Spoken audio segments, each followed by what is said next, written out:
जय श्री राम सभी को। देखिए, आज अपना पॉइंट है कि ग्रहों की दृष्टि। तो ग्रहों की दृष्टि क्या होती है? तो दृष्टि का अर्थ होता है देखना। तो ग्रह जो है कौन से घर में बैठ के और कौन से घर को देखते हैं और किस हिसाब से देखते हैं। तो देखिए, मैंने एक चार्ट बनाया है जिसमें यहाँ तुला राशि है, वृश्चिक, धनु, मकर, कुंभ, मीन, मेष, वृषभ, मिथुन, कर्क, सिंह और कन्या। तो यानी कि ये लग्नेश हो गए इसके तुला राशि के स्वामी, और तुला राशि का स्वामी कौन होता है? शुक्र। तो ये तुला लगन की कुंडली मैंने बनाई है। अब इसमें देखिए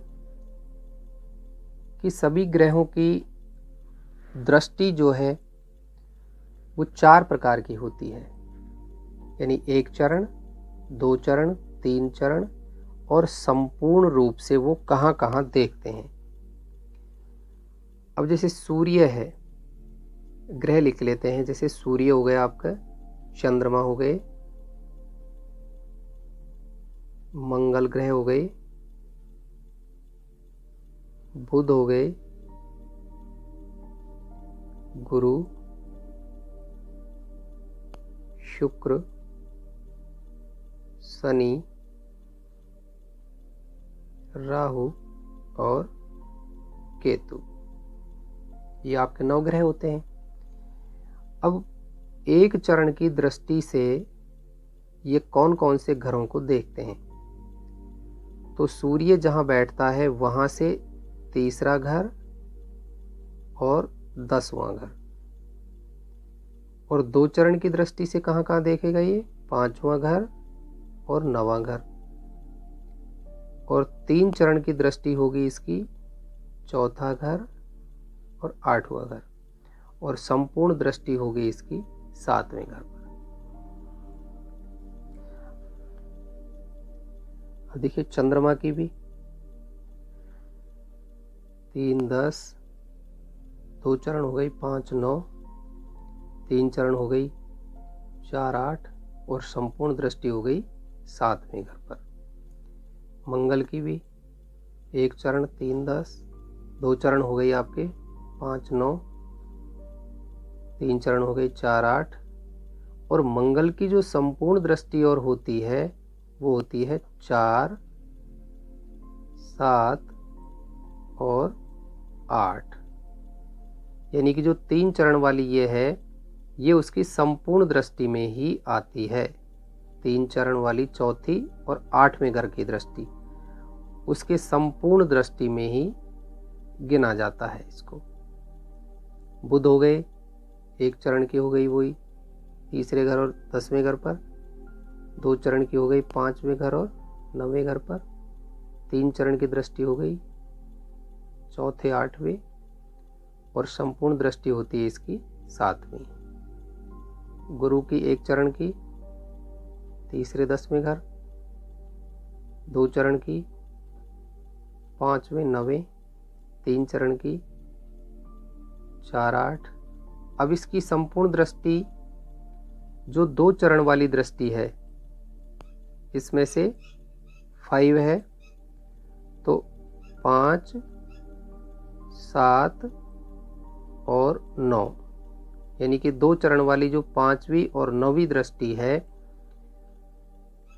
वो भी इसकी संपूर्ण दृष्टि होती है, 5वीं और 9वीं, और 7वीं संपूर्ण दृष्टि होती है सभी ग्रहों की।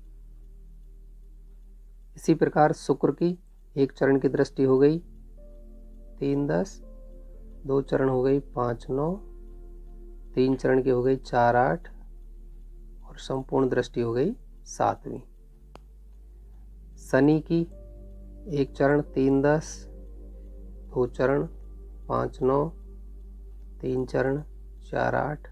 लेकिन यहाँ भी ये देखना है कि 3 और 10, ये जो उसकी 1 चरण वाली दृष्टि है ये भी उसकी संपूर्ण दृष्टि में ही आती है, यानी कि 3, 7 और 10। तो शनि की संपूर्ण दृष्टि होती है तीसरे घर पर, 7वें घर पर और 10वें घर पर। अब राहु की देखते हैं।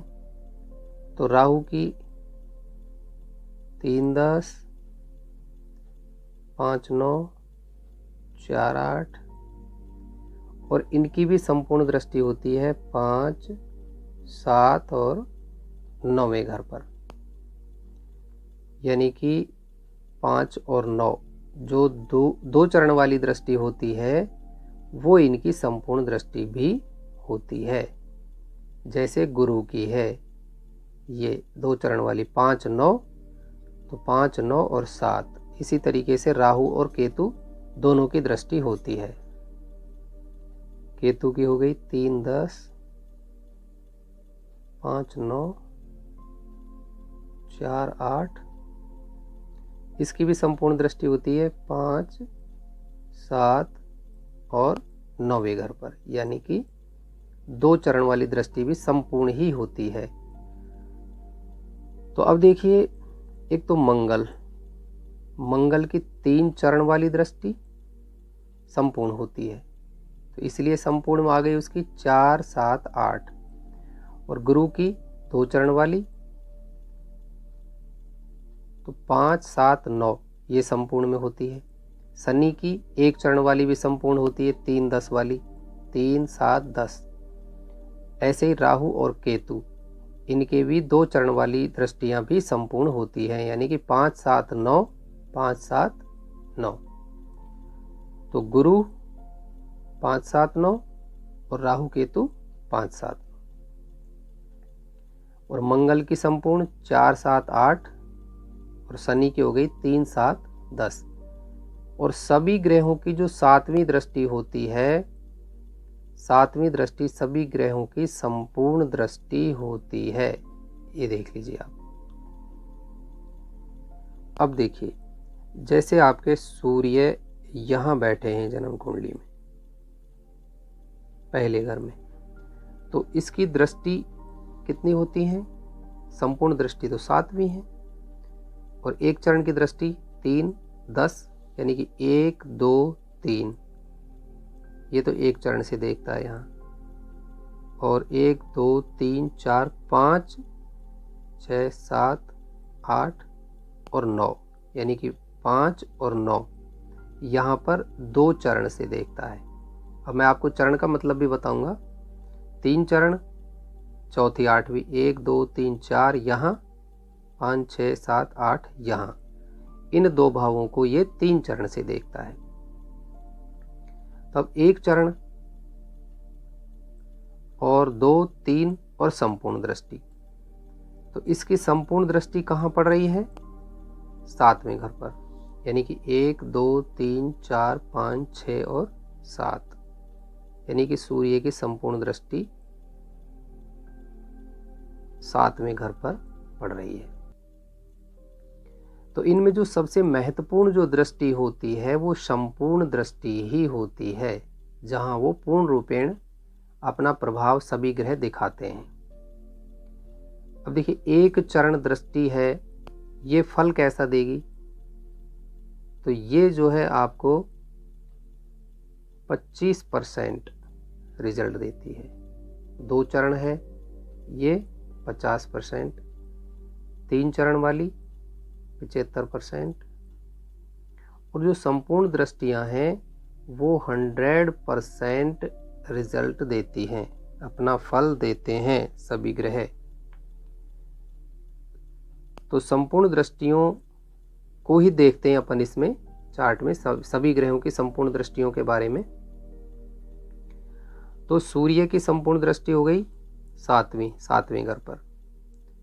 तो सूर्य मान लीजिए यहाँ बैठे हुए हैं और वो यहाँ से 7वें घर पे दृष्टि कर रहे हैं, तो यहाँ से अपना प्रभाव वो 7वें घर पे भी दिखाएंगे। कि सूर्य का जो स्वभाव है वो अपना स्वभाव, अब जैसे मान लीजिए इस चार्ट में देख लेते हैं, तो यहाँ सूर्य कौन सी राशि में बैठे हुए हैं? तुला राशि में। मैंने आपको पहले की वीडियोस में बता दिया है कि कौन सी राशि में उच्च का होता है और कौन सी राशि में नीच के होते हैं सभी ग्रह। तो सूर्य मेष में उच्च के होते हैं और तुला में होते हैं नीच के। तो यहाँ सूर्य नीच के होकर के बैठे हैं और 7वें घर पे दृष्टि डाल रहे हैं। तो 7वां घर किसका होता है? पत्नी का होता है। यदि लेडीज़ की कुंडली है तो उसके हस्बैंड का होता है, यानी कि पार्टनर का होता है घर। तो सूर्य जो है विच्छेदात्मक ग्रह है, यानी कि सेपरेशन वाला ग्रह है। यदि ऐसी स्थिति बनती है तो यहाँ 7वें घर पर ये नीच के सूर्य की दृष्टि जाती है तो वो विवाह में सेपरेशन देता है, विवाह में अड़चन देता है, तलाक जैसी स्थिति बनाता है, यानी कि अलग करता है। ये सूर्य हो गए, राहु केतु हो गए, शनि हो गए, तो ये सेपरेशन देते हैं ये। तो दृष्टि ये यहाँ हो गई। अब देखिए अगले चंद्रमा की देख लेते हैं। चंद्रमा मान लीजिए आपके दूसरे घर में बैठे हुए हैं। चंद्रमा दूसरे घर में बैठे हैं। अब यहाँ से संपूर्ण दृष्टि इनकी कौन सी है? 7वीं। तो 1 2 3 4 5 6 और 7, यानी कि चंद्रमा यहाँ से अष्टम हाउस को पूर्ण दृष्टि से देखेंगे। तो यहाँ अपना प्रभाव देंगे ये, और 8वें घर पर भी अपना प्रभाव दिखाएंगे। यहाँ मान लीजिए मंगल महाराज बैठे हुए हैं। अब मंगल की देखिए संपूर्ण दृष्टियां कौन कौन सी हैं। तो मंगल की संपूर्ण दृष्टियां हैं 4 7 8। तो यहाँ से गिन लो आप, 1 2 3 4। तो एक तो यहाँ आ गई संपूर्ण दृष्टि। दूसरी 7वीं है। तो 1 2 3 4 5 6 और 7। एक संपूर्ण दृष्टि 9वें घर पे आ गई। और तीसरी है 8वीं। तो 1 2 3 4 5 6 7 और 8। एक मंगल की दृष्टि यहाँ पे आ गई। तो इन तीनों ही घरों पर ये अपना प्रभाव दिखाएंगे। छठे घर पर संघर्ष भाव पर, भाग्य भाव पर, और ये आपका हो गया कर्म का भाव, राज्य का भाव। तो यहाँ भी मंगल अपना प्रभाव दिखाएंगे। अब देखिए बुध की। तो बुध की संपूर्ण दृष्टि कौन सी होती है? 7वीं होती है। यहाँ मान लीजिए आपके बुध बैठे हैं। तो यहाँ से 1 2 3 4 5 6 और 7, यानी कि बुध की कर्म भाव पर, 10वें भाव पर पूर्ण दृष्टि होगी। बुध अपना प्रभाव 10वें घर पर भी डालेंगे। यहाँ मान लीजिए आपके बैठे हैं गुरु महाराज। अब गुरु की देखिए दृष्टि आप 5 7 और 9, ये संपूर्ण दृष्टियां होती हैं। अब यहाँ से काउंट करिए आप जहाँ बैठे हैं, 1 2 3 4 और 5, यानी कि भाग्य भाव पर दृष्टि डालेंगे 5 6 और 7। और यहाँ से आय भाव पर दृष्टि डालेंगे 7 8 और 9। और यहाँ से लगन पर भी दृष्टि डालेंगे। अब देखिए गुरु के बारे में मैं आपको बता देता हूँ कि गुरु जिस घर में बैठते हैं उस घर में उतना अच्छा रिजल्ट नहीं देते, कुछ हानि के साथ वहाँ का रिजल्ट देते हैं।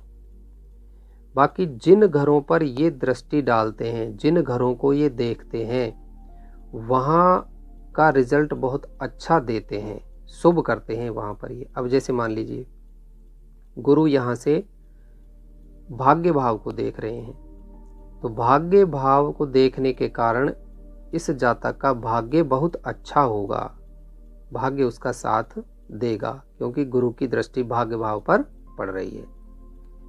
दूसरे आय भाव पर पड़ रही है, तो आय अच्छी होगी, उसकी इनकम अच्छी होगी, डिजायर्स जो है पूरी होंगी।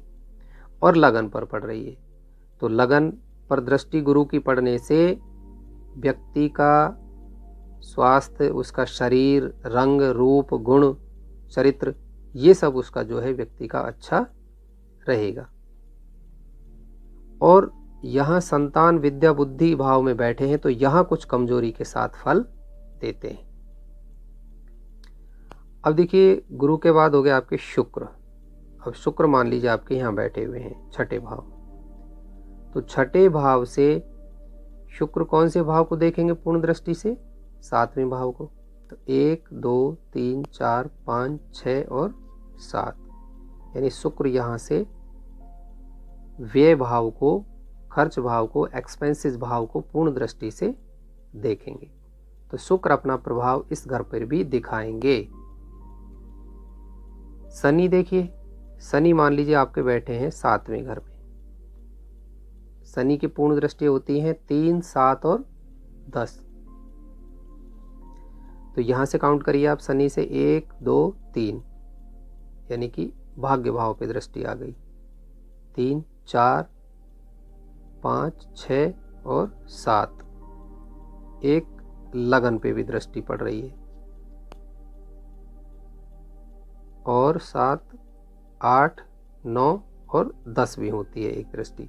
तो एक दृष्टि आ गई इनकी यहां आपके। ये हो गया माता का घर, सुख का घर जो होता है चौथा, मकान, वाहन, भूमि, भवन। तो यहां शनि की दृष्टि आ गई। तो शनि की दृष्टि होती है 3 7 और 10वें घर पर। अब देखिए यहाँ गुरु का बताया था, या मैं शनि का और बता देता हूँ। दो ग्रहों के फलों में ही डिफरेंस रहता है कि शनि जिस घर में बैठते हैं